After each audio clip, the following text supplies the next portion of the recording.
Hello everyone, welcome back to Dhiru Sir's video solutions of MST CET PYQs 2022 AC circuits. Okay, now we'll be starting with the sums of this chapter. ये last video होगा इस lesson पे because इसके पहले 2021 का आपको मिल चुका होगा एंड 2020 में अलग से पार्ट ना बना के अपने मैट्रिक्स के बुक में ईएमआई और एसी सर्किट कंबाइन दे दिए। तो डू नॉट वरी, आपको ऐसा नहीं लगना चाहिए कि हम लोग ने 20 का एसी सर्किट्स नहीं दिया है, 20 का दिया है। 2020 में ईएमआई और एसी सर्किट एक साथ है, तो आप लोग को ईएमआई वाले वीडियो में मिल जाएगा। Now without wasting any time let's begin with the numericals. Numerical से बोलेंगे ज्यादातर तो फिजिक्स में न्यूमेरिकल आते हैं। यस, वेट करते रहना, मुझे इसका भी मैसेज चाहिए। मैं एक न्यूमेरिकल नंबर बोलूंगा कि ये एमसीक्यू पे ये नंबर का कोड मुझे मैसेज करना है, ठीक है? तो दैट आई विल अंडरस्टैंड कि आप लोग ने पूरा वीडियो एक्चुअल में देखा है। अब ये पहला सवाल, a resistor R an inductor L, ठीक है, and capacitor C, they are connected in series to an oscillator of frequency n. If the resonance frequency is NR, then the current lags behind voltage when? अब इसका answer simple है, but इसके ऊपर हमको थोड़ा सा विचार विमर्श भी करना पड़ेगा इसके थ्योरी पे। कैसे रहेगा देखते हैं। सबसे पहला चीज, रेजोनेंस क्या होता है? रेजोनेंस वो कंडीशन है जिसमें the resistance of the inductor is equals to resistance of the capacitor. ये तो पता होना चाहिए। और रेजोनेंस में दो टाइप के होते हैं, सीरीज और पैरेलल। जब हम लोग आरएलसी सर्किट लगाते हैं या फिर एलसी ऑसिलेटर लगाते हैं तो सीरीज में होता है, नहीं तो पैरेलल में होता है। सीरीज की खासियत क्या होती है? सीरीज की खासियत ये होती है कि अगर आप अपोजिशन लोगे तो देखो, अपोजिशन में तो हर जगह पे यही फॉर्मूला है, Z equals to root R square plus XL minus XC whole square. अब यहाँ पे अगर एक्सएल और एक्सी इक्वल है तो इनका सब्ट्रैक्शन हट जाएगा, जीरो। तो Z will be root R square या फिर Z विल बी आर। और रेजिस्टेंस की खासियत क्या होती है? रेजिस्टेंस की खासियत ये होती है कि for resistance the current and voltage both are in same phase, both are in same phase. That means we have understood कि भैया रेजोनेंस पे दोनों सेम फेज में होंगे। अब इन्होंने क्या बोला है बच्चों, रेजोनेंस की फ्रीक्वेंसी है एफ, तो ये फ्रीक्वेंसी पे I can say the phase difference is zero, no problem. अब इसे फ्रीक्वेंसी ज्यादा बढ़ाएंगे तो क्या होगा? तो सब कुछ डिपेंड करता है ये ड्राइंग पे, इंपिडेंस का ट्रायंगल या फिर ईएमएफ का ट्रायंगल, जो भी बोलना है बोल सकते हो। अब आप सोचो, ध्यान से देखिए, इस ड्राइंग में ये होता है वोल्टेज अक्रॉस रेजिस्टर, ये होता है वोल्टेज अक्रॉस इंडक्टर, ये होता है वोल्टेज अक्रॉस कैपेसिटर। दोनों का फेज डिफरेंस 180 डिग्री, ठीक है? अभी इसमें अगर मैंने करंट की बात की तो करंट कौन से डायरेक्शन में रहता है? करंट, सिंस वो सीरीज में तो करंट एक ही डायरेक्शन में रहता है और वो रेजिस्टेंस के साथ रहता है, क्योंकि रेजिस्टेंस के लिए दोनों सेम फेज में रहते हैं, वोल्टेज और करंट। अभी आप सोचिए बच्चों, अगर यहाँ पे the voltage of inductor is equal to voltage of capacitor, अब ये वोल्टेज ट्रायंगल ना बना के आप लोग रेजिस्टेंस ट्रायंगल भी बना सकते हो। यहाँ पे अपोजिशन डाल दूंगा, अपोजिशन ऑफ इंडक्टर, यहाँ पे अपोजिशन ऑफ द कैपेसिटर और यहाँ पे रेजिस्टेंस। अभी आप लोग सोचो, अगर दोनों के वोल्टेज सेम है, मतलब कि दोनों के अपोजिशन सेम है, ठीक है? अगर दोनों के अपोजिशन सेम हो गया तो बेसिकली दोनों भी कैंसिल हो जाएंगे, बराबर ना? और दोनों अगर मान लो कि कैंसिल हो गए, मान लो ये वाला और ये वाला, ये दोनों भी अगर मान लो कि कैंसिल हो गए अगर, तो देन दोनों का फेज डिफरेंस तो सेम आ जाएगा, क्योंकि सिर्फ रेजिस्टिव सर्किट हो जाएगा, मालूम है ना? ये रूल याद रखना कि रेजोनेंस के यहाँ पे, रेजोनेंस के अंदर you get a purely resistive circuit. ये तो क्लियर है, एकदम इजी। इनफैक्ट ये पहला न्यूमेरिकल है, इसलिए मैं पहले न्यूमेरिकल को थोड़ा और विस्तार में आपको सिखा रहा हूँ ना। आगे फ्रीक्वेंसी बढ़ाने से क्या होगा? एक्सएल का फॉर्मूला होता है ओमेगा एल, और ओमेगा का फॉर्मूला है 2 पाई एफ है। एक्सी का फॉर्मूला होता है 1 by omega C, that is XC का formula is 1 by 2 pi F C. तो अगर आप नोटिस करोगे एक्सएल और फ्रीक्वेंसी में क्या रिलेशन है, एक्सएल और फ्रीक्वेंसी में क्या रिलेशन है? They are directly proportional. XC और फ्रीक्वेंसी में क्या रिलेशन है? एक्सी और फ्रीक्वेंसी में they are inversely proportional. That means इन्होंने बोला है कि अगर रेजोनेंस की फ्रीक्वेंसी को अपन ने, हाँ यहाँ पे रेजोनेंस की फ्रीक्वेंसी एनआर है, तो बोला है कि करंट लैग कब करेगा? अब आप सोचो, करंट लैग कब करता है? जब कौन सा वोल्टेज ज्यादा रहेगा, कैपेसिटर का कि इंडक्टर का? आप ही सोचो यार। अगर ये वैल्यू बढ़ गया, ये वैल्यू अगर इधर आ गया, मान लो ये बढ़ गया, तो इन दोनों का सब्ट्रैक्शन अगर मैं लूंगा, तो इन दोनों का सब्ट्रैक्शन ऊपर रहेगा, बराबर। इंडक्टर का रेजिस्टेंस ज्यादा है, कैपेसिटर का मान लो कि कम है, तो इनका सब्ट्रैक्शन ऊपर जाएगा। और जैसे सब्ट्रैक्शन ऊपर जाएगा तो मैं वेक्टर के हिसाब से यहाँ पे रिजल्टेंट बनता है, यहाँ पे नेट वोल्टेज रहता है, वैसे ही नेट रेजिस्टेंस रहता है। तो उस केस में आई कैन से कि अगर नेट वोल्टेज इधर पे है तो करंट इधर है, वोल्टेज इधर है, तो वोल्टेज लीड कर रहा है। और इन्होंने वही पूछा, इन्होंने बोला है द करंट लैग्स। इनके हिसाब से द करंट लैग्स का मतलब क्या होता है? करंट लैग्स का मतलब है कि ईएमएफ लीड। तो ईएमएफ लीड कब करेगा? ईएमएफ लीड करेगा जब एक्सएल इज मोर देन एक्ससी। और ये कब पॉसिबल है? आप चाहते हो कि एक्सएल आपका बढ़ना चाहिए, एक्सएल फिर कब बढ़ेगा? जब फ्रीक्वेंसी बढ़ेगा। और फ्रीक्वेंसी बढ़ेगा तो एक्ससी क्या होगा? एक्ससी डिक्रीज होगा। तो यहाँ पे जो मैंने स्टार्टिंग में लिखा था एक्सएल माइनस एक्ससी, वहां पे आपके पास लॉजिक है कि सर एक्सएल आपका बढ़ना चाहिए एक्ससी के हिसाब से। झेप रहा है ना तुमको? इसीलिए फेज आगे रहेगा। बच्चों अगर उल्टा हो गया तो क्या होगा? सोचो, उल्टा हो गया तो मान लो फ्रीक्वेंसी डिक्रीज होगा तो क्या होगा? लेट्स फाइंड आउट, देखते हैं। अब आप सोचो, ये एक्स एल था, ये एक्स सी था, ये आर था, और करंट इधर पे था। मुझे बताओ अगर फ्रीक्वेंसी डिक्रीज करूंगा तो क्या होगा? अब एक्स सी का फॉर्मूला था 1/2πfc, मतलब X C is inversely proportional to frequency. Frequency decrease करूंगा तो एक्स सी बढ़ेगा, बराबर। फ्रीक्वेंसी डिक्रीज करने से क्या हो रहा है? एक्स सी बढ़ रहा है। दूसरा, अपने को एक्सएल का भी फॉर्मूला पता है 2πfl, तो XL is directly proportional to frequency. अब बताओ फ्रीक्वेंसी में कम करूंगा तो एक्सएल कम होगा, मतलब एक्सएल की वैल्यू छोटी हो गई और एक्ससी की वैल्यू बड़ी हो गई। तो एक्ससी बड़ा है और एक्सएल छोटा है, तो दोनों का सब्ट्रैक्शन नीचे आएगा। जब दोनों का सब्ट्रैक्शन नीचे आएगा तो अगर मैं यहाँ पे वोल्टेज निकालूंगा, ये है वोल्टेज अक्रॉस रजिस्टर, और ये है ये दोनों का वोल्टेज, तो रिजल्टेंट वोल्टेज इधर आ रहा है। तो नेट वोल्टेज इधर है और नेट करंट इधर है, तो फिर तो करंट लीड करेगा। वो लॉजिक है, समझा? तो यहाँ पे हमको बोला है कि करंट लैग करना चाहिए। करंट लैग कब करेगा? जब एक्स एल ज्यादा रहेगा एक्ससी से, and that is possible when the frequency increases.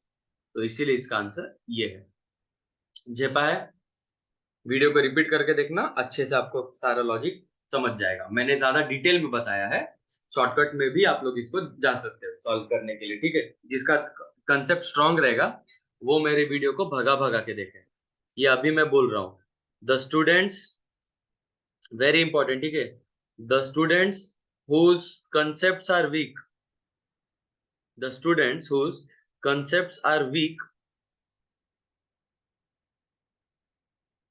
must watch complete video, no fast forward, ठीक है? लेकिन जो बच्चे का कंसेप्ट स्ट्रांग है, जिस बच्चे का कंसेप्ट स्ट्रांग है, वो भैया ये सिंबल लेने का और ये लाइफ में यूज करने का क्या, भगाने वाला, भगाने वाला, ये सिंबल यूज करने का और भागा के देखने का। चलो अगला सवाल। An AC voltage source of variable angular frequency omega and fixed amplitude V naught is connected in series with a capacitance C and bulb resistance R. When omega is increased, तो क्या होगा? चलो अभी ये थोड़ा सा प्रिसाइजली बात करते हैं, जितने की आवश्यकता है। आप मुझे एक बात बताओ, यहाँ पे कौन कौन सा डिवाइस लगा है? कौन कौन सा डिवाइस लगा है? एक कैपेसिटर है और एक रेजिस्टर है। नाउ सी, एक रेजिस्टर है, एक कैपेसिटर है। यहाँ तक तो क्लियर है? ग्रेट, बराबर ना? ओके। नाउ अगर आप लोग मान लो सप्लाई वोल्टेज दे रहे हो, सप्लाई वोल्टेज, ईएमएफ, वो कहाँ कहाँ पे जा रहा है? सप्लाई वोल्टेज आपके दो जगह में जा रहा है, एक ईएमएफ अक्रॉस रेजिस्टर जा रहा है, दूसरा ईएमएफ अक्रॉस द कैपेसिटर जा रहा है। अब आप सोचो, अगर फ्रीक्वेंसी बढ़ाऊंगा तो क्या होगा? देखो अपने को स्टेप बाय स्टेप बात करना है, आराम से बताता हूँ, ध्यान देना। यहाँ पे अपोजिशन कितना है, दोनों का अपोजिशन देखते हैं। रेजिस्टेंस का अपोजिशन आर है एंड कैपेसिटेंस का अपोजिशन कितना है, कैपेसिटेंस का अपोजिशन इज एक्सी, मालूम है ना, रेजिस्टेंस का आर और कैपेसिटर का XC. What is the formula of XC? XC का formula is 1 by omega C and what is the formula of omega? 2 by F, इसके पिछले न्यूमेरिकल में। तो XC is inversely proportional to frequency. Now you tell me class, यहाँ पे frequency बढ़ाया है कि कम की है? फ्रीक्वेंसी बढ़ाया है। तो मुझे एक बात बताओ, फ्रीक्वेंसी के बढ़ाने से क्या होगा? फ्रीक्वेंसी के बढ़ाने से रेजिस्टेंस कम होगा, एक्सी कम होगा, एक्सी कम होगा ना।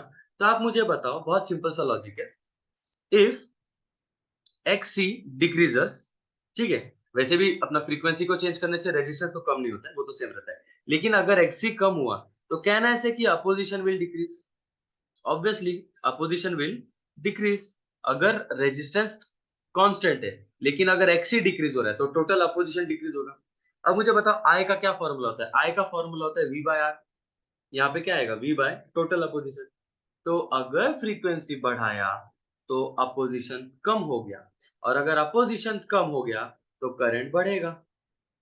सिंपल है ना, अगर अपोजिशन कम होगा तो करंट बढ़ेगा, no doubt about that. I hope यहां तक तो सबको क्लियर है, ठीक है। नाउ करंट बढ़ा मतलब उधर ही काम हो गया ना, जब आप ज्यादा करंट भेजोगे बल्ब में से तो सीधी बात है कि बल्ब में ब्राइटनेस बढ़ जाएगा। ये लॉजिक था इसका, very simple. I hope you all are understanding, ठीक है। Next one, third.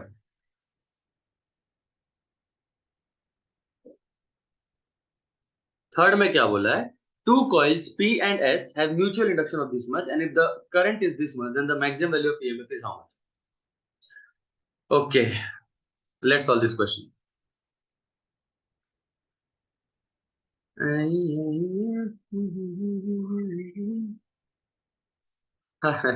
मीम्स इतने बन गए ना आज के डेट में भाई साहब, द बॉयज वो चालू है फिलहाल। 2-4 साल बाद कुछ नया चीज आ जाएगा, तो 2-4 साल बाद अगर बच्चे ये वीडियो देखेंगे तो बोलेंगे सर क्या कर रहे थे, द बॉयज क्या है वो? आज के डेट में सबको पता है क्या है द बॉयज, है ना रे। आपके पास दो कॉइल्स है, दोनों के बीच का म्यूचुअल इंडक्शन दिया है, एम दिया है, और करंट भी दिया है, करंट भी दिया है, और आपको बोला मैक्सिमम वैल्यू ऑफ ईएमएफ। तो ईएमएफ बोला है मैक्सिमम इज हाउ मच। अभी क्या फॉर्मूला मैंने आपको सिखाया है ईएमएफ का? मैंने ईएमएफ का फॉर्मूला बताया है D five by D T, Faraday. भले इसी सर्किट है बट ईएमआई से ही इसका लिंक है। फ्लक्स का फॉर्मूला क्या होता है? Flux is directly proportional to current, ये भी पता होगा। ये प्रोपोर्शनैलिटी को हटाने के लिए अपने कांस्टेंट देते हैं एम, बराबर। तो ये फॉर्मूला आप लोग ने इसी सर्किट इसमें अपना ईएमआई में पढ़ा है, फ्लक्स इक्वल्स टू एम आई। इसको मैं यहाँ पे डालूंगा, so the EMF will be the derivative of mi, but m is constant, वो तो मटेरियल प्रॉपर्टी होती है। तो E is equals to m into di by dt, मतलब कि करंट का मुझको डेरिवेटिव लेना है। तो m का वैल्यू डाल दो, how much is m? Coefficient of mutual induction देखो दिया है m, two coils have mutual induction of this much. तो मैं यहाँ पे m की जगह पे लिख दूंगा उसका वैल्यू 3 इंटू 10⁻⁻⁻, इंटू इसका derivative, derivative of the current, and how much is the current? Current is given by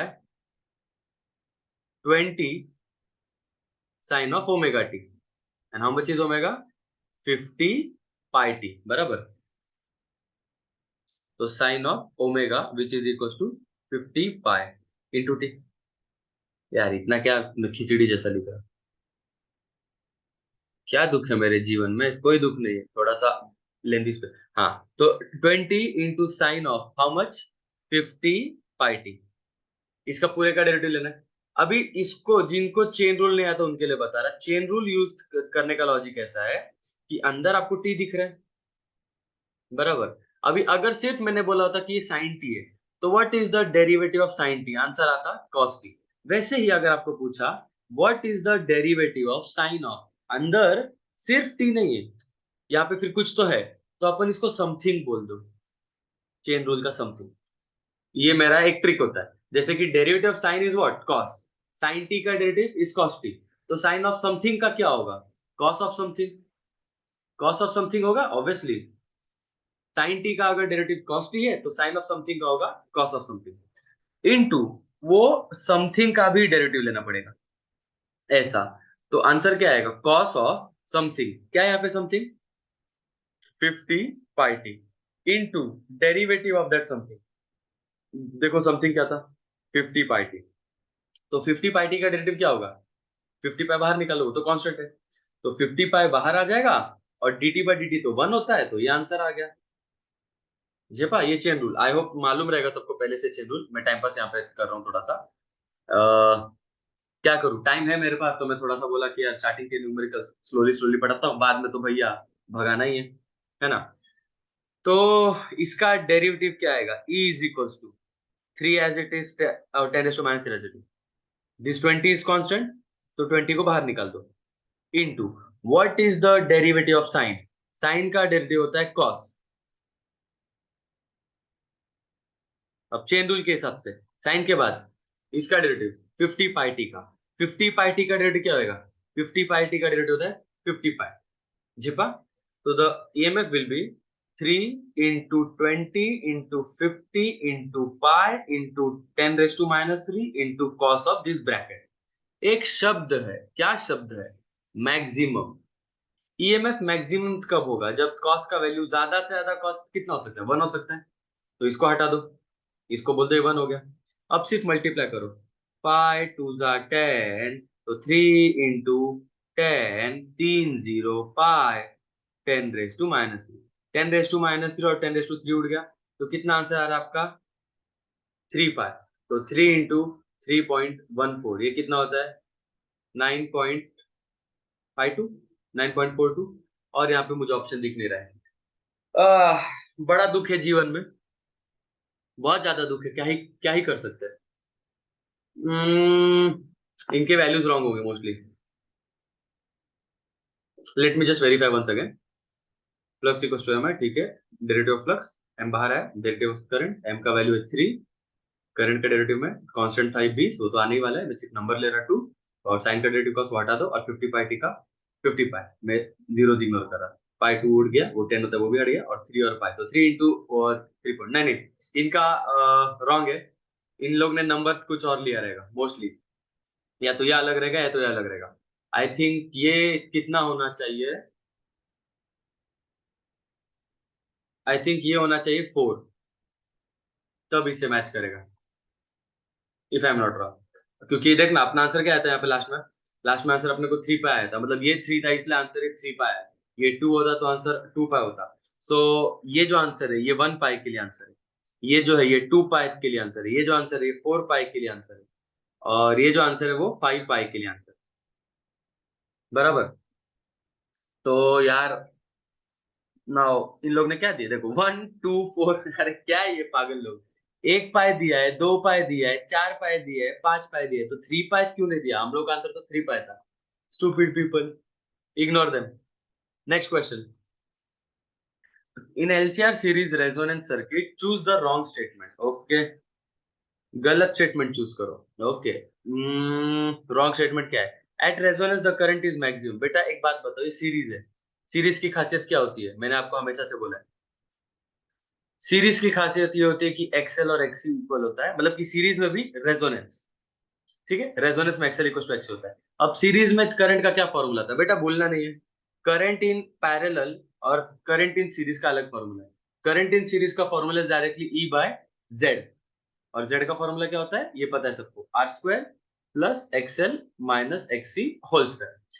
XL XC equal है तो ये हट जाता है, तो इसीलिए सीरीज में ई बाय आर होता है। इसीलिए सीरीज में जब रेजोनेंस होता है तो ये वाला जो अपोजिशन पार्ट है वो हट जाता है, that means opposition is less, इसलिए सीरीज में द करंट इज मैक्सिमम।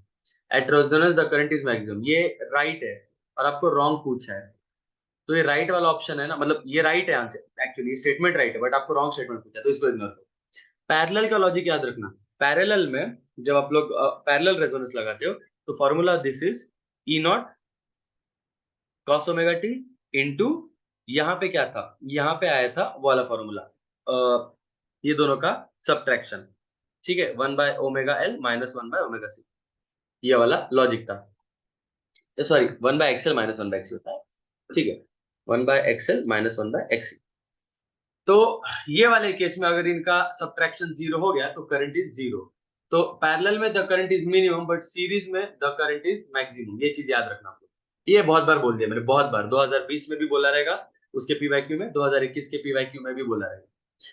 अभी आगे, तो ये ऑप्शन तो नहीं है, ये रॉन्ग ऑप्शन तो नहीं है। At resonance the impedance is minimum, obviously opposition minimum होता है, यही तो रीजन है कि करंट मैक्सिमम होता है। जहां पे अपोजिशन मिनिमम होगा, मिनिमम क्योंकि आई का फॉर्मूला पता है ना आपको, ईएमएफ बाय जेड, जहां पे जेड मिनिमम होगा अपोजिशन, वहां पे ही तो करंट मैक्सिमम होगा।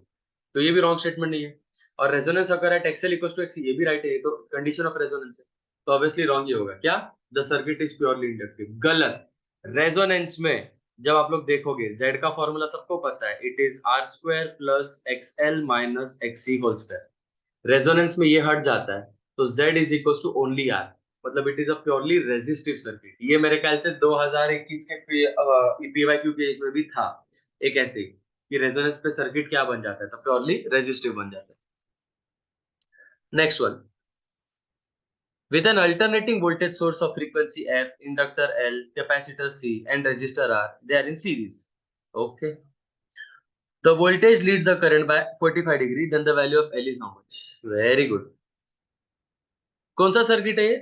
R है कि L है कि C है कि RL है कि LC है कि RC है कि RLC है? कौन सा सर्किट है? तो सर्किट आई थिंक ये है इन लोगों का, इंडक्टर भी है, कैपेसिटर भी है, रेजिस्टर भी है। ओ माय गॉड, वाह, दिस इज आरएलसी सर्किट। ठीक है, आरएलसी सर्किट में हम लोग को ड्राइंग पता है, इंपेडेंस ट्रायंगल।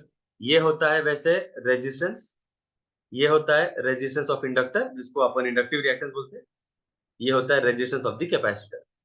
करंट इधर पे होता है। अब आपको क्या बोला है? The voltage leads the current by 45। Net voltage ऊपर जा रहा है, नेट वोल्टेज, ये ये नेट वोल्टेज ऊपर जा रहा है, दैट मींस कि पक्का है कि एक्सएल ज्यादा रहेगा एक्सी के हिसाब से। इतना क्लियर है ना सबको?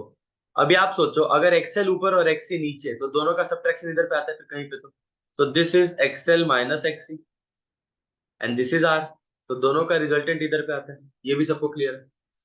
और ये एंगल है five, and how much is that angle? 45 degree. तो ड्राइंग देख के समझ जाएंगे बच्चे मेरे कि सर इधर पे रेजिस्टेंस था, यहाँ पे अगर ऊपर देखूं तो ऊपर एक्सएल था, नीचे एक्सी था, दोनों माइनस किया तो इधर ये आता है, एक्सएल माइनस एक्सी आता है, और इनके कारण रिजल्टेंट इधर पे आपका आके बन जाता है, और ये एंगल फाइ था। तो tan फाइ का फॉर्मूला क्या होता है? tan फाइ का फॉर्मूला होता है opposite. What is opposite? XL minus XC upon what is adjacent? Adjacent is are.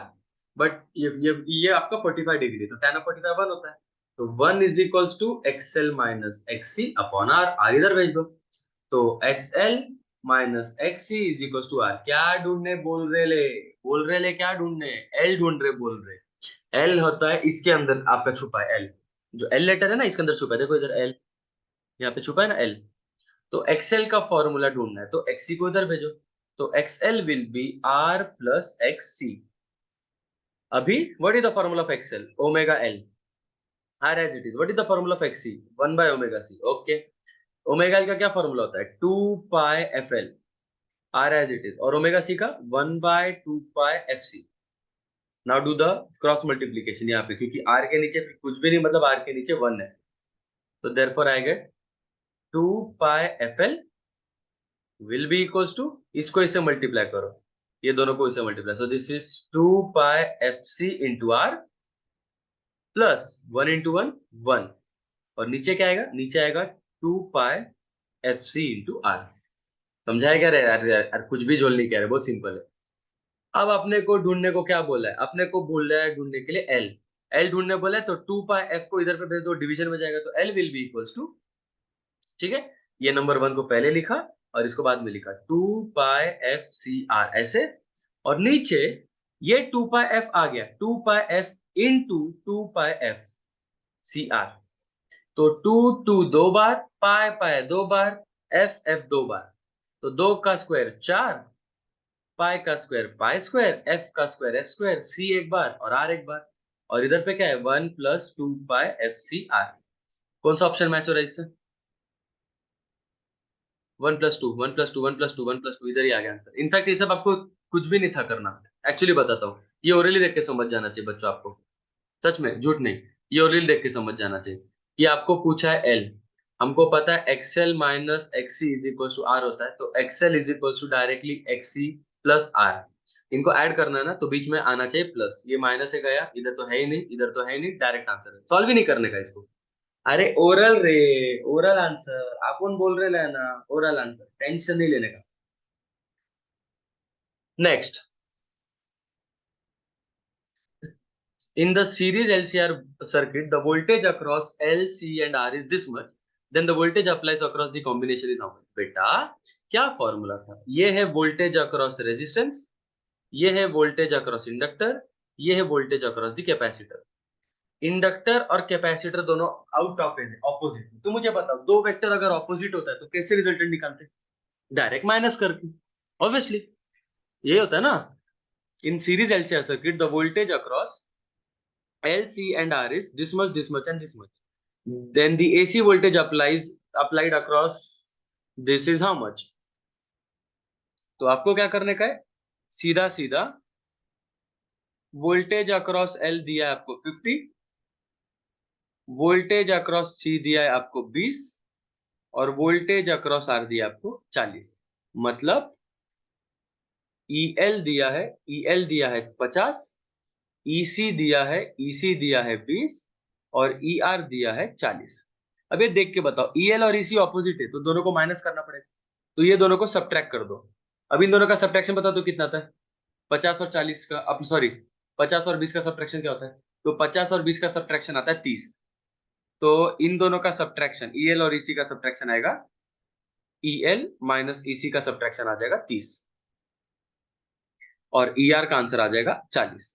अब नेट वोल्टेज कितना रहेगा यार? इसके आगे आप लोग जिसको डायरेक्ट फॉर्मूला पता है, अच्छी बात है, डायरेक्ट फॉर्मूला ये होता है, net voltage equals to root ER square plus EL minus EC whole square. जिसको डायरेक्ट फॉर्मूला पता है, ये सब का टाइम वेस्ट नहीं करेगा, वो लोग डायरेक्ट आंसर निकालेंगे। ER का square, how much is ER? 40, तो 40 का square plus EL minus EC का स्क्वायर, EL माइनस EC था 30, तो 30 का स्क्वायर।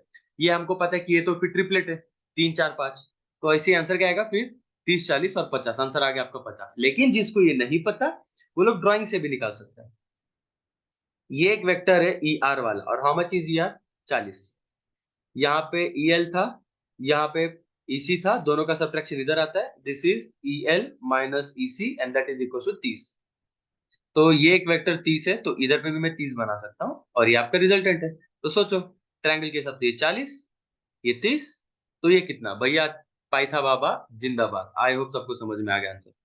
अगला numerical 7, when AC source is connected across a pure resistor, the correct phase relation between them is how much?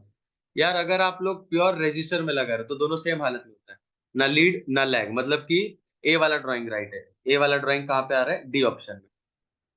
यहाँ पे क्या होता है? करंट लीड कर रहा है, यहाँ पे अगर देखोगे तो आई लीड कर रहा है। कैसे पता लीड कर रहा है? यार हॉरिजॉन्टल के हिसाब से ये आगे चल रहा है, एंटी क्लॉक, जो एंटी क्लॉक में रहता है वो लीड करता है, जो क्लॉक में रहता है वो लैग करता है। मैथ्स में सिखा रहेगा ना आप लोग ने 11th स्टैंडर्ड में, एंगल यूनिट्स मेजरमेंट। तो अगर एंटी क्लॉक है तो पॉजिटिव, तो आई आपका लीड कर रहे हैं यहाँ पे, और आई लीड करता है कैपेसिटर में। यहाँ पे आई लैग कर रहा है, देखो इधर आई के हिसाब से वोल्टेज आ गए, तो ये कब लीड करता है? ईएमएफ इंडक्टर वाले केस में, एल वाले केस में। और ये दोनों ऑपोजिट है, ये ऑपोजिट केस कब आता है? ऑपोजिट केस आता है आपका एलसी में। ठीक है, खैर, done with everything. Next question, in series LCR circuit, C is this much, L is this much, R is this much. What is the ratio of the energy stored in the inductor and the capacitor when the maximum current flows in the circuit? अरे क्या सवाल है, थोड़ा सा different है आपके लिए। मतलब ज्यादा ये एक्सपीरियंस नहीं किया आप लोग ने शायद ऐसा सवाल पहले, 2020 और 21 में मुझे ऐसा सवाल दिखा नहीं था। Let's start.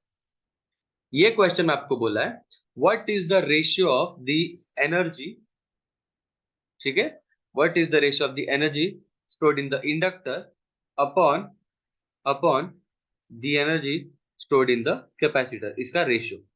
अभी सबसे पहली चीज, खासियत क्या है? ये सीरीज में, series resistor inductor capacitor R L C, ये सीरीज में।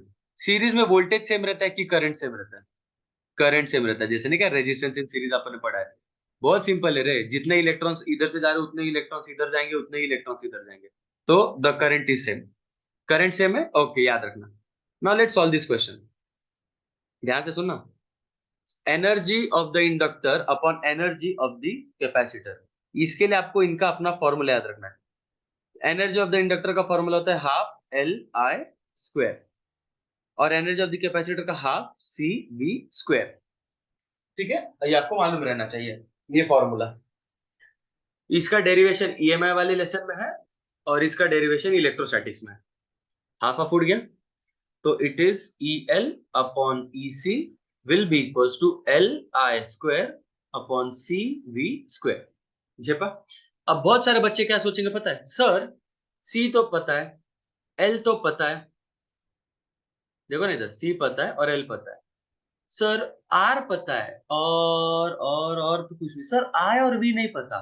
यार सुन, सबसे इंपॉर्टेंट इसका हिंट क्या था पता है, इसका एकदम छोटा सा एक सीक्रेट छुपा है इसके अंदर, और वो सीक्रेट ये है, current is maximum. Current maximum फिर कब होता है?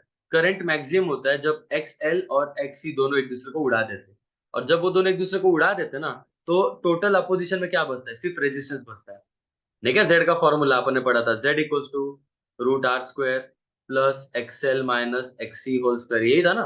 तो जब दोनों एक दूसरे को उड़ा देते हैं, एक्सएल और एक्सी जब एक दूसरे को उड़ा देते हैं, तो सिर्फ बचता है आर। तो मतलब this is acting like a purely resistive circuit, it is purely resistive circuit. अब रेजिस्टेंस का फॉर्मूला सबको पता है, V is equals to I R, मालूम है ना, V is equals to I R. तो आप लोग आसानी से इधर पे लिख सकते हो, V is equals to I R, तो V स्क्वायर क्या होगा? V स्क्वायर होगा आई स्क्वायर आर स्क्वायर।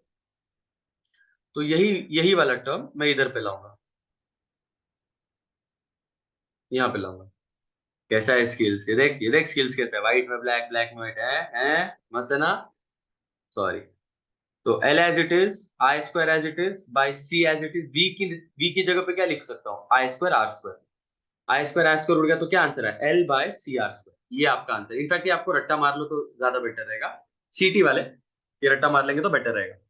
ठीक है, एनर्जी का ratio L by C R square, तो L देखो तो कितना दिया, 1 मिली, मिली मतलब 10⁻³ नीचे C, C कितना है? 2 माइक्रो, माइक्रो मतलब 10⁻⁶ इनटू अपना रेजिस्टेंस का स्क्वायर, 10 का स्क्वायर 100, तो ये 10⁻³ एज इट इज।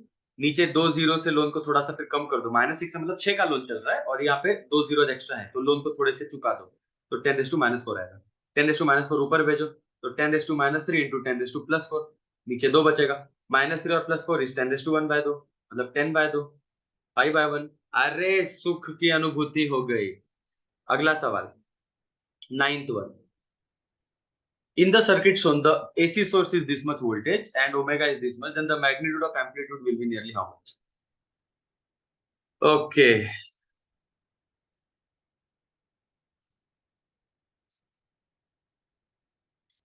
मुझे सीटी वालों का एक चीज बिल्कुल पसंद नहीं आता, और वो ये है कि ये नंबर देख के मेरे को समझ रहा है कि आपको बोला है magnitude of the amplitude of the current, बराबर, एम्पलीट्यूड कर मतलब आई मैक्स पूछा है। आई मैक्स का क्या फॉर्मूला होता है? आई मैक्स का फॉर्मूला होता है E max upon total opposition, यही होता है, बराबर, E max upon total opposition. अब ये इतने सम सॉल्व करने से इतना याद हो गया कि ये 5 मिली हेनरी और ये 50 माइक्रोफैरेड, नंबर इनका 5 है, सेम नंबर है, और यहाँ पे 2 है, बराबर। सो इनका वैल्यूज वैसे भी कैंसिल होएगा, कैसे देखो, सबको इधर पे पता है ओमेगा दिया है 2000, बराबर, ठीक है, ओमेगा दिया है। उसके बाद एल देखो तो एल कितना दिया है? 5 मिली हेनरी, मिली मतलब कि 10⁻⁻, और कैपेसिटर देखो तो कितना है कैपेसिटर? 50 माइक्रोफैरेड, माइक्रो मतलब कि 10⁻⁶, ठीक है, okay. What is the formula of XL? XL का फॉर्मूला इज ओमेगा एल, बराबर। How much is omega? 2000। How much is L? 5 into 10⁻³ 1 2 3 0 उड़ा दिया, तो कितना आया आंसर? 10 आया। एक्सेल आ गया 10। अब एक्सी निकालो, how much is XC? XC is 1 by omega C, 1 by how much is omega? 2000। How much is C? C is 50 into 10⁻⁻⁶। अभी ध्यान से देखना, एक जीरो, दो जीरो, तीन जीरो, चार जीरो, चार जीरो हो गया। और फाइव टू क्या होता है, फाइव टू 10, तो फिर और एक जीरो, टोटल इसके पास है पांच जीरो। लोन है आपके पास फिर छह जीरो का, नीचे पांच जीरो है, लोन है छह जीरो का, तो पांच जीरो से लोन को थोड़ा सा चुका दो तो कितना बचेगा, तो भी एक लोन बचेगा, वो ऊपर भेजो तो 10:1 हो जाएगा, मतलब ये भी 10 है, मतलब एक्सेल भी 10 है और एक्सी भी 10 है। तो सीधी बात है, जेड का क्या फॉर्मूला होता है, जेड का फॉर्मूला होता है √r² plus XL minus XC whole square. तो √r इज हाउ मच, अभी एक्सएल माइनस एक्सी उड़ गया तो अंदर बचेगा √r², मतलब जेड इज इक्वल टू सिर्फ आर जितना, रेजिस्टेंस जितना। अभी मुझे याद है मैंने आपको 2020 के पेपर में बोला था, अपना 2021 के, कि अगर आपके पास resistance is inside the resistor and inside the inductor also, तो अपन एसी सर्किट में ये नहीं लेते, बराबर। एक्चुअल सीन बताता हूँ, एक्चुअल सीन होता है लेना पड़ता है, बट वहां पे वो झिंडुओं ने ऑप्शंस ऐसे दिए थे कि वो नहीं लेने से ऑप्शन मैच हो रहा है, और यहाँ पे लेने से ऑप्शन मैच होता है। सो यहाँ पे अगर आप देखो आईमैक्स निकालोगे, मान लो यहाँ पे आप लोग आईमैक्स निकालोगे, तो आईमैक्स का फॉर्मूला होगा E max, how much is E max, how much is E max, इधर पे दिया है मैक्सिमम वोल्टेज 20 दिया ना, तो ये 20 है अपॉन जेड। अगर आप लोग ने सिर्फ रेजिस्टेंस लिया, रेजिस्टेंस, तो रेजिस्टेंस मतलब कि सर्किट में कहाँ कहाँ पे रेजिस्टेंस है एक्चुअली देखा ना, सो रेजिस्टेंस यहाँ पे दो जगह पे, 6 पे भी है और 4 पे भी है, तो आंसर 10 आता है। तो 20 बाय जब मैं 10 लूंगा तो 2 आता है, जो कि ऑप्शन से मैच कर रहा है। लेकिन अगर मैंने इंडक्टर हटा दिया, मान लो मैंने इंडक्टर हटा दिया, तो रेजिस्टेंस इज हाउ मच, सिर्फ 6, तो 20 बाय 6 लूंगा तो कितना आएगा, 10/3, विच इज इक्वल टू 3.333। तो वो केस में आपका ये ऑप्शन मैच होता है, ये ऑप्शन मैच होता है। बट अभी देखो इन लोग ने आंसर क्या दिया, ये लोग ने आंसर दिया ऑप्शन ए। तो ये एक चीज है जो I really hate about the CET वाले पीपल, कि ये लोग कैसे ऐसे पेपर फिर बनाते हैं जिसमें एक केस में अज्यूम करना है कि वो लेना है और एक केस में अज्यूम करना है कि वो नहीं लेना है, दैट इज वो लोगों का शॉर्ट। बट अगर हमारे साथ ऐसा कभी आता है बोर्ड एग्जाम्स में, तो डू अ थिंग, पहले तो ये है जब जैसा फिर तब जैसा। फर्स्ट केस में take total resistance, total resistance जो कि आपका इनसाइड द इंडक्टर भी होगा और इनसाइड द रेजिस्टर भी होगा, ये टोटल लो, और फिर आंसर को फाइंड करो और देखो ऑप्शन मैच कर रहा है क्या। अगर ऑप्शन मैच करता है तो डायरेक्ट उसको चूज करो, जैसे ये सवाल में ऑप्शन मैच कर रहा था अगर मैंने दोनों रेजिस्टेंस लिए। वर्स्ट केस में अगर ऑप्शन मैच नहीं करता है तो इंडक्टर में का रेजिस्टेंस हटा दो और सिर्फ ये रेजिस्टेंस लो, वर्स्ट केस की बात कर रहा हूँ, अब इसको जुगाड़ बोलेंगे और क्या बोलेंगे, that is not good actually. अगला सवाल, अगले साल में देखो क्या दिया, the network shown in the figure is a part of the complete circuit, if at a certain instant the current is 5 ampere and is decreasing at the rate of this much, then what is VA minus. Okay, अभी मुझे एक बात बताओ, यहाँ पे इन दोनों के बीच में वोल्टेज ड्रॉप हो रहा है, तो वोल्टेज ड्रॉप क्यों हो रहा है, उसके पीछे फिर तीन रीजन है। एक ये है, बराबर, एक ये है, एक ये है, और एक ये है। अभी जब हम लोग ए से बी पे जाते हैं चेक करने के लिए, ध्यान से सुनो, जब हम लोग ए से बी पे चेक करने जा रहे हैं तो आप लोग को वो किरचॉफ वोल्टेज लॉ पता है ना, हम लोग बैटरी के निगेटिव से पॉजिटिव पे जाते हैं, तो जब भी आप लोग बैटरी के निगेटिव से पॉजिटिव पे जाते हो तो आप लोग इसको प्लस लेना है, +15, ठीक है, ओके।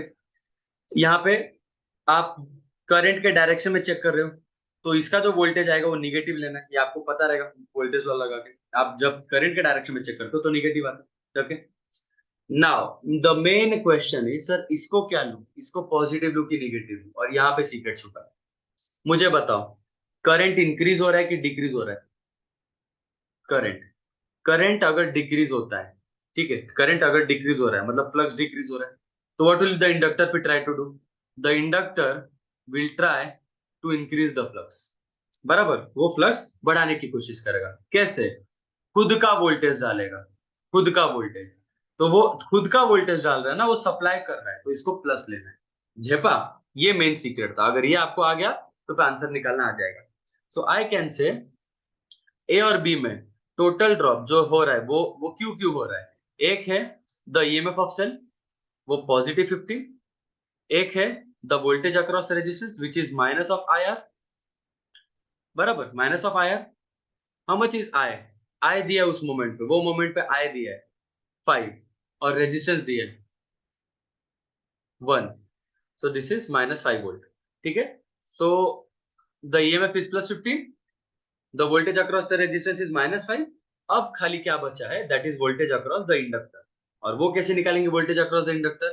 तो voltage across the inductor का फॉर्मूला, अरे यार ये तो induced EMF है ना, इंडक्टर का मतलब इंड्यूस्ड, तो this is induced EMF. And what is the formula of induced EMF? E is equals to d phi by dt which is equals to flux. Flux का फॉर्मूला सबको पता है कि Li होता है, तो जब मैं डेरिवेटिव लूंगा तो L बाहर आएगा, L into di by dt. How much is L? 5 मिली, मतलब 10⁻⁻⁸ into di by dt. Current क्या रेट से चेंज हो रहा है? 10⁻³ से. ये उड़ाओ तो कितना आंसर आएगा? 5. प्लस की माइनस? प्लस. क्यों प्लस? क्योंकि वो इंडक्टर सप्लायर बनता है. वो क्यों सप्लायर बन रहा है? बिकॉज करंट डिक्रीज हो रहा है सर्किट में, तो वो खुद इंक्रीज करेगा. So voltage across inductor is +5. So do the total. +15 minus sign +5, minus sign +5 उड़ गया तो आंसर आएगा आपका +15. काम खलास. ये पारेगा आई होप सबको. अगला सवाल.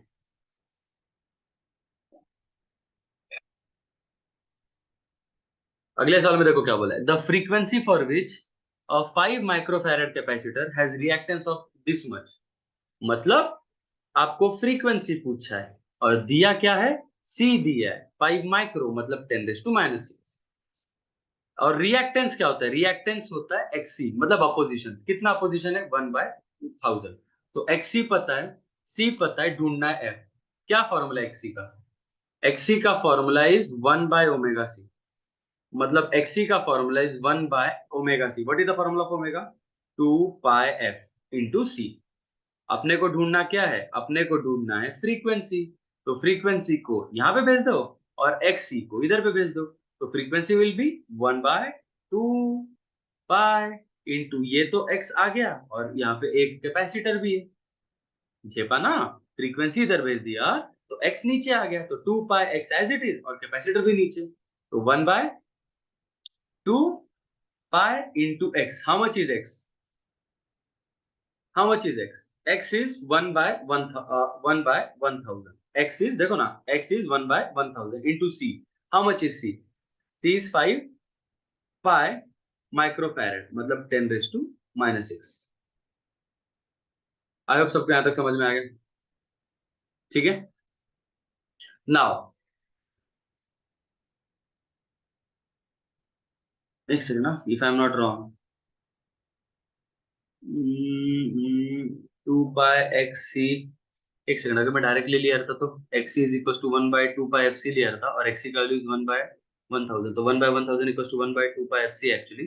तो 2πfc इज इक्वल टू 1000 है, तो f is equal to 1000 divide by 2πc. तो 1000 डिवाइड बाय 2π इंटू c का वैल्यू इज 5π इंटू 10⁻⁶. सेम आ रहा है ना? 1000 ऊपर जाएगा तो हाँ बराबर. ठीक है, चलो रॉन्ग नहीं किया मैंने कुछ, थैंक गॉड.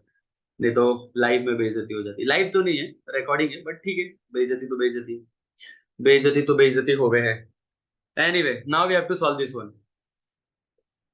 बराबर. कैसे सॉल्व करना है इसको? सबसे पहले 10⁻⁻⁶ ऊपर भेजो. अभी 5 2 जार 10, एक 10 उड़ गया, एक 10 उड़ गया. नेक्स्ट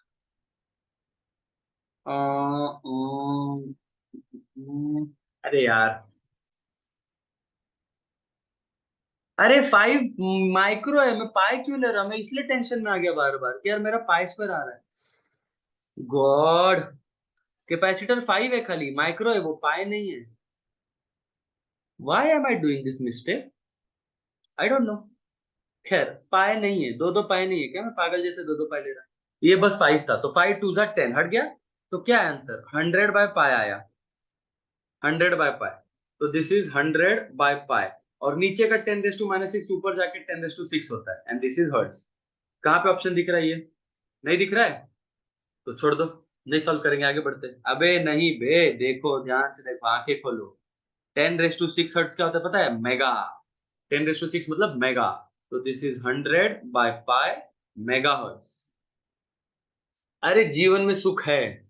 जीवन में जब दुख होता है ना, बट सुख भी होता है, तो चिंता ना कीजिए, जीवन में सुख भी है. 11वां सवाल हो गया. अब 12वें न्यूमेरिकल पे जाते हैं.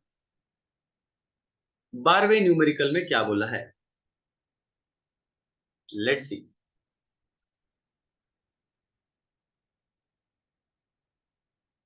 ट्वेल्थ क्वेश्चन में बोला है कि 10 ओम का रेजिस्टेंस है, 5 मिली हेनरी मतलब इंडक्टेंस, ठीक है, इंडक्टेंस, एंड उसके साथ दूसरा रंग में कौन सा यूज करूं? दूसरा रंग हम कौन सा यूज करें? दूसरा रंग हम ये यूज करें, हाँ ये वाला। ओके, तो डेटा देखो, आपके पास यहाँ पे रेजिस्टेंस दिया है आर, 10 यूनिट नहीं लिखता। उसके बाद एल दिया है, एल कितना? 5 मिली, मिली मतलब 10⁻³ ये दिया एल। तो अपन एल से ये भी ढूंढ सकते हैं, एक्सएल भी निकाल सकते हैं। एक्सएल का फॉर्मूला पता है ना, ओमेगा एल होता है। उसके अलावा आपको सी दिया है, सी कितना दिया है? 10 माइक्रो मतलब 10⁻⁶। तो उससे अपन एक्सी भी निकाल सकते हैं, 1/ओमेगा सी। देखते हैं आवश्यकता है कि नहीं। इसको अपने सीरीज में लगा दिया, ठीक है। When AC circuit certain blah blah blah blah blah blah blah blah blah blah blah blah blah blah blah blah the circuit resonates करता है कोई तो एक फ्रीक्वेंसी पे। तो अगर हमने रेजिस्टेंस को हाफ कर दिया तो फ्रीक्वेंसी क्या होगा? अरे क्या स्टूपिड क्वेश्चन। फ्रीक्वेंसी का फॉर्मूला इज 1/2π√LC। इधर पे कहां पे भी तुमको आर दिखता है क्या? नहीं दिखता है। तो it does not depend upon R, तो इट रिमेन्स अनचेंज। समझा? एक्चुअली आपको रेजोनेंस का कंडीशन भी पता है, XL must be equals to XC. Resistance का कुछ लेना देना नहीं, सिर्फ ये होगा रेजिस्टेंस अगर आप चेंज करोगे तो टोटल अपोजिशन आपका चेंज होगा, जेड चेंज होगा, क्योंकि जेड में ये होता है R² plus XL minus XC whole square. Opposition change होगा लेकिन फ्रीक्वेंसी नहीं चेंज होगा, रेजोनेंस का वो सेम रहेगा। क्या स्टूपिड क्वेश्चन, मैंने भी इतना पूरा ये सब बना के रखा है। Next question 13th one. The instantaneous value of the current and voltage in an AC circuit are given. Okay boss, क्या क्या दिया है? करंट दिया है और वोल्टेज दिया है, okay. Then what is the phase difference? Actually phase difference पूछा है क्योंकि यहाँ पे ऑप्शन देखो लीड लैग आ रहा है। अब फेज डिफरेंस कैसे निकालेंगे बेटा? देखो, करंट के लिए एंगल कितना है? π/4 है। ईएमएफ के लिए एंगल देखो तो कितना है? -π/4 है, बराबर। मतलब जीरो के हिसाब से आई जो है वो π/4 आगे चल रहा है, और जीरो के हिसाब से जो वोल्टेज है वो -π/4 मतलब π/4 वो पीछे चल रहा है। तो इनके बीच का phase difference is how much? दोनों को जोड़ दो ऑब्वियसली, क्योंकि फेज डिफरेंस का फॉर्मूला होता है फर्स्ट का एंगल माइनस ऑफ सेकंड का एंगल। फर्स्ट का angle is π/4, minus of second का angle is -π/4। Mathematically it is π/4 plus π/4 2π/4 which is equals to π/2 which is 90 degree. और ये नहीं समझा तो ड्राइंग देख लो, एक आपका 45 डिग्री आगे, एक 45 डिग्री पीछे, तो इनके बीच का एंगल 90 डिग्री। बट आगे कौन है? करंट है, तो current leads the voltage bye 90 degree. अगला सवाल, next question is a circuit of negligible resistance has an inductor of this much, ये L दिया है, कैपेसिटर दिया है इतना, then the resonance frequency। यार ये सब क्वेश्चन एक्चुअली झंडू होते हैं। ये आपका एलसी ऑसिलेटर है, एलसी ऑसिलेटर में रेजिस्टेंस नहीं होता है, ठीक है। और रेजोनेंस पूछा है तो रेजोनेंस का तो डायरेक्ट फॉर्मूला है F इक्वल्स टू 1/2π√LC। लिखना ठीक से, ये वाला। सो 1/2π√LC। How much is L? L is how much? 0.16। How much is C? 25 micro, micro मतलब कि कितना? 10⁻⁻⁶। तो दिस इज 1 बाय, ध्यान से देखिएगा, 2π, सुनो सुनो बस सुनो शांति से। 0.16 का रूट क्या होता है? 0.16 का रूट होता है 0.4। 25 का रूट क्या होता है? पाई। 10⁻⁻⁶ का रूट क्या होता है? 10⁻⁻3। यहां तक समझा? अब सिर्फ 10⁻⁻3 ऊपर भेजो तो 10⁻+3 हो जाएगा, मतलब 1000। और नीचे क्या आएगा? 2 इंटू 5 10 इंटू 0.4 इंटू पाई। समझा? एक 10 नहीं, उड़ाओ मत, इसको 4 बना दो। तो दिस इज 1000/4π। 1000/4π फिर कितना होता है? 250/π। काम खलस। अगला सवाल 14th हो गया, अब हमको 15 करना है। An inductance coil has a resistance of this much. When an AC signal of frequency this much applied to the coil, the voltage leads the current by this much. Again this much this much। अब बच्चे बोलेंगे sir नहीं नहीं sir आप भगा रहे हो, this much मत करो, हमको धीरे धीरे सिखाओ डिटेल में। भाई साहब इसीलिए तो तुम्हारा सर इधर है, अपन धीरे धीरे ही पढ़ाएंगा।